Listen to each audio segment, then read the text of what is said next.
दोस्तों नमस्कार। क्या भारत का लोकतंत्र अब खतरे में है? हालांकि इसकी बात तो बहुत लंबे समय से होती आ रही है। डेमोक्रेसी का इंडेक्स हो या मीडिया के फ्रीडम का इंडेक्स, ये लगातार नीचे गिर रहा है। पूरे दुनिया की तमाम संस्थाएं भारत की राजनीति, भारत के लोकतंत्र, भारत की मीडिया, इस सब पर लगातार शोध कर रही हैं और वो गिरते हुए स्तर के बारे में चिंताएं जाहिर कर रही हैं। लेकिन जब से इंडिया अलायंस बना है, इस देश में एक नई चुनौती सत्ता की तरफ से आती हुई दिख रही है। लोकतंत्र पर मानो कोई धुंध और कुहासा छा रहा है। ये बात मैं इसलिए कह रहा हूं क्योंकि जिस दिन इंडिया अलायंस की तीसरी बैठक मुंबई में हो रही थी, उस दिन शाम होते होते संसद के विशेष सत्र की एक बड़ी खबर प्लांट की जाती है और शाम को गोदी मीडिया की हेडलाइन बदल जाती है। जिस दिन हेडलाइन में इंडिया अलायंस और उसकी बैठक होनी चाहिए थी, ये हेडलाइन मैनेजमेंट के जरिए संसद के विशेष सत्र की चर्चा होने लगती है। और इतना ही नहीं, ट्विटर पर एक ट्रेंड शुरू होता है वन नेशन वन इलेक्शन का। ये शगुफा लगा उस दिन कि शायद अडानी के घोटाले की जो पोल खुली, दो बड़े अखबारों ने अडानी के शेयर में उछाल को लेकर के जो वित्तीय घोटाले की बात कही, शायद उसे छिपाने के लिए ये खेल रचा गया है। लेकिन अब तो वन नेशन वन इलेक्शन के लिए बाकायदा एक कमेटी गठित कर दी गई है। पूर्व राष्ट्रपति रामनाथ कोविंद की अध्यक्षता में 8 सदस्यीय समिति, जिसमें गृह मंत्री अमित शाह से लेकर के कांग्रेस पार्टी के नेता और प्रतिपक्ष के नेता अधीर रंजन चौधरी, वरिष्ठ वकील हरीश साल्वे, गुलाम नबी आज़ाद और सुभाष कश्यप जैसे संविधान वेत्ता भी इस कमेटी में शामिल किए गए हैं, जो ये रिपोर्ट देंगे कि भारत में वन नेशन वन इलेक्शन को कैसे संवैधानिक रूप से लागू किया जाए, वो हो सकता है या नहीं हो सकता है। हालांकि संवैधानिक स्थितियां तो बिल्कुल स्पष्ट हैं। भारत में अभी 28 राज्य हैं और किसी भी ऐसे संविधान संशोधन के लिए कि जिसमें राज्य इन्वॉल्व होते हों, उसमें आधे से अधिक राज्यों की विधानसभाओं की भी सहमति जरूरी है। यानी कम से कम 14 राज्यों की विधानसभा से भी इसके लिए बाकायदा प्रस्ताव पारित होना चाहिए। और जाहिर तौर पर लोकसभा के चुनाव नजदीक हैं, मई में प्रस्तावित हैं, मई में होना है, प्रस्तावित क्या होना है। तो ऐसे में 14 राज्यों की विधानसभाओं से वो प्रस्ताव पारित तो नहीं हो सकता है।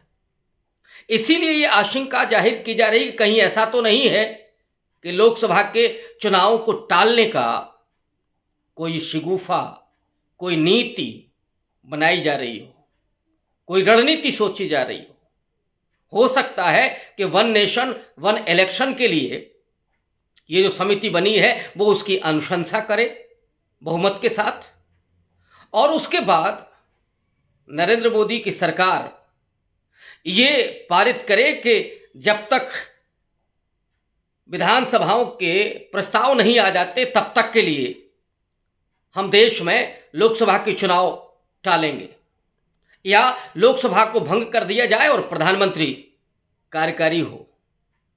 ऐसे में क्या होगा? जाहिर तौर पर यह लोकतंत्र पर बहुत बड़ा हमला होगा। लेकिन सवाल ये कि क्या मोदी ये करने के बारे में सोच सकते हैं या कर भी सकते हैं? जाहिर तौर पर सोच ही रहे होंगे, क्योंकि जिस तरह से इंडिया अलायंस खड़ा हुआ है और मुंबई में 26 नहीं 28 राजनीतिक दलों के नेता पहुंचे, और ये जो वन नेशन वन इलेक्शन का शिगुफा आया है वो दरअसल इस देश में राहुल गांधी की सक्रियता, राहुल गांधी का निस्वार्थ भाव से सत्ता को परे करते हुए इस देश को जोड़ने के लिए जो पूरा आंदोलन चल रहा है, मैं इसे आंदोलन इसलिए कह रहा हूं कि राहुल गांधी निरंतर इसके लिए संघर्षरत हैं।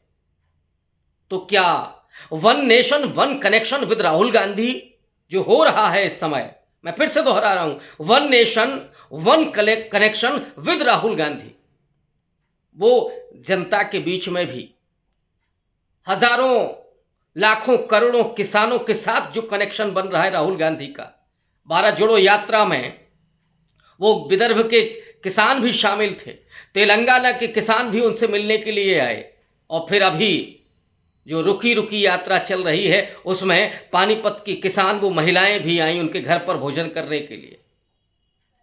तो ये किसानों का कनेक्शन, महिलाओं के साथ कनेक्शन अद्भुत रूप से, चाहे वो कॉफ़ी बनाने वाले कारखाने में पहुंचे हों या किसान महिलाओं के बीच पहुंचे हों, लगातार उन महिलाओं के साथ, और भारत जोड़ो यात्रा के तो हजारों ऐसे दृश्य हैं जिनमें नौजवान पीढ़ी की महिलाओं से लेकर के खिलाड़ी महिलाओं तक आपको राहुल गांधी के साथ कनेक्शन के वो दृश्य दिख रहे होंगे। दलितों के साथ कनेक्शन, राहुल गांधी आज की राजनीति के वो व्यक्ति हैं जो खुल करके दलितों के मुद्दे पर, दलितों के उत्पीड़न के तमाम सवालों पर और उनके बीच में जाकर के, उनके घर जाकर के वो संघर्ष करते हुए धकियाए तक जाते हैं।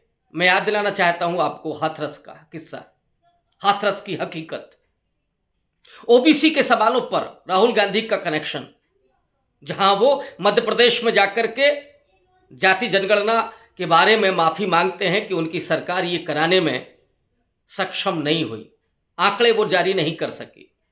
आदिवासियों के बीच में तो राहुल गांधी जिस तरह से लोकप्रिय हो रहे हैं, उनके मुद्दों को उठा रहे हैं, और सबसे बारीक मुद्दा कि आरएसएस उन्हें वनवासी कहती है, उन्हें जंगली समझती है, उनका विकास होते हुए नहीं देखना चाहती है। और राहुल गांधी ये भी कह रहे हैं कि आदिवासी इस देश के असली मालिक हैं, इस जमीन के असली मालिक हैं।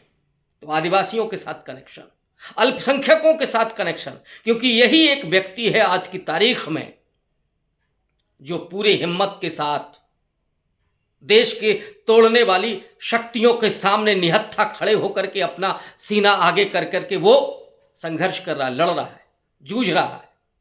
तो एक दर्द का रिश्ता जो राहुल गांधी के साथ बना है, जो उत्पीड़न लोगों का हो रहा है, चाहे उसमें अल्पसंख्यक जिनकी लिंचिंग तक हुई है, अल्पसंख्यक दलित आदिवासी जिनका अपमान, मुंह पर पेशाब तक की जा रही, इनके साथ जो दर्द का रिश्ता बन रहा है, उन करोड़ों दलितों के साथ, उन करोड़ों किसानों के साथ जिनकी शहादत हुई 750 किसानों की उस पूरे आंदोलन में, जहां 13 महीने तक वो किसान बैठे रहे।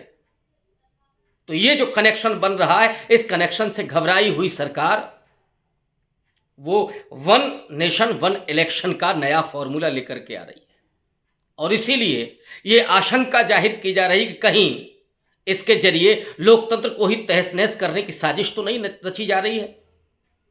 बहुत सारे एक्सपर्ट इस बात को कह रहे हैं कि नरेंद्र मोदी तानाशाही की तरफ बढ़ रहे हैं। धीरे धीरे वो अचानक उन्होंने जैसे लॉकडाउन किया था, वैसे वो लॉकडाउन लोकतंत्र का नहीं कर रहे हैं, लेकिन धीरे धीरे वो तानाशाही की तरफ बढ़ते हुए नजर आ रहे हैं। लोगों की जबानें बंद कर दी, जो बोले उनको जेल में पहुंचा दिया। आनंद तेलतुंबड़े जो बाबा साहब अंबेडकर के परनाती हैं, उनको भेज दिया। तमाम आदिवासी एक्टिविस्ट को, दलित एक्टिविस्ट को, बुद्धिजीवियों को जहां जेल की सलाखों में ठूंस दिया गया। और उन मुस्लिम नौजवानों के साथ तो वो बर्बरता हो रही है। सीए एनआरसी के वो दृश्य आप याद कीजिए, उन महिलाओं के साथ बर्बरता, जिनको ये कहा जा रहा था कि दिल्ली में यहां वोट की बटन दबाइए तो करंट शाहीन बाग में लगेगा। नरेंद्र मोदी कह रहे थे कि कपड़ों से पहचानिए। तो उन अल्पसंख्यक महिलाओं का अपमान और ये जो पीड़ा है, ये जो परिदृश्य पूरा देश का बन रहा है, वो नरेंद्र मोदी की उस तानाशाही प्रवृत्ति को और ज्यादा उजागर कर रहा है। जो हार का डर है, वो शायद नरेंद्र मोदी को खुल करके तानाशाही रूप में आने के लिए प्रेरित कर रहा है, क्योंकि नरेंद्र मोदी इतनी आसानी से सत्ता छोड़ने के लिए तैयार नहीं होंगे। लेकिन इस देश के लोग और जो विपक्ष है वो एकजुट होकर के लोगों के बीच जा ही नहीं रहा है। लोगों की जो दर्द हैं, लोगों की जो समस्याएं हैं, महंगाई, बेरोजगारी, उत्पीड़न, इस सब को लेकर के जो एकजुटता दिखाई पड़ रही है, जो जमीन की केमिस्ट्री है, वो नरेंद्र मोदी को उखाड़ फेंकने के लिए तत्पर दिखाई पड़ रही है। और इसीलिए नरेंद्र मोदी लोकतंत्र की ही तालाबंदी करने के लिए तैयार दिख रहे हैं।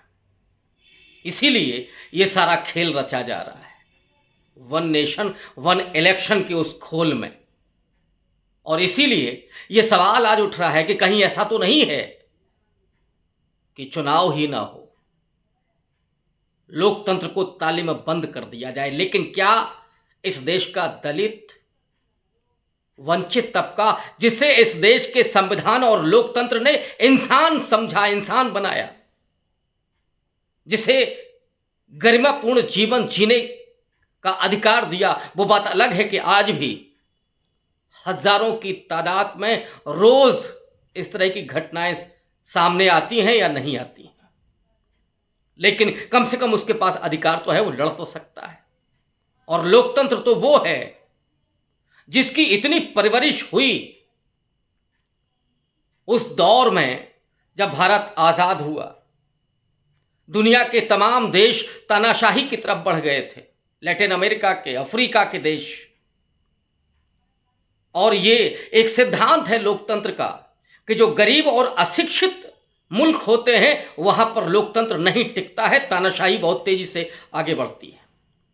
लेकिन भारत के लोकतंत्र ने इस बात को साबित किया कि नहीं, तमाम गरीबी और अशिक्षा के बावजूद लोकतंत्र जवाहरलाल नेहरू के शब्दों में फला फूला। और ये जिम्मेदारी नेहरू ने महसूस की।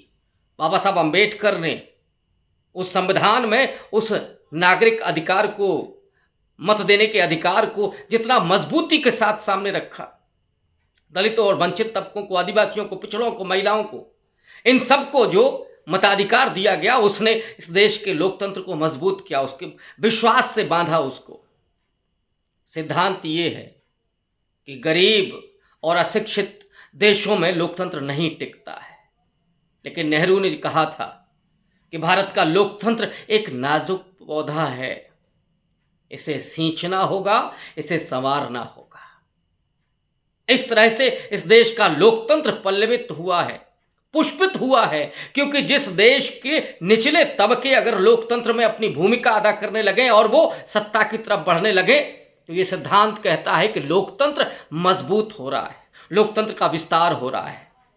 और सामाजिक न्याय की राजनीति ने, सत्ता परख राजनीति ने, सत्ता में आने की राजनीति ने इस बात को साबित किया है। इसलिए मैं कह रहा हूं कि इस देश के लोकतंत्र की तरफ जो आंख उठा करके देखेगा, इस देश का दलित, आदिवासी और वंचित तबका उसे बर्दाश्त नहीं करेगा। शुक्रिया, धन्यवाद।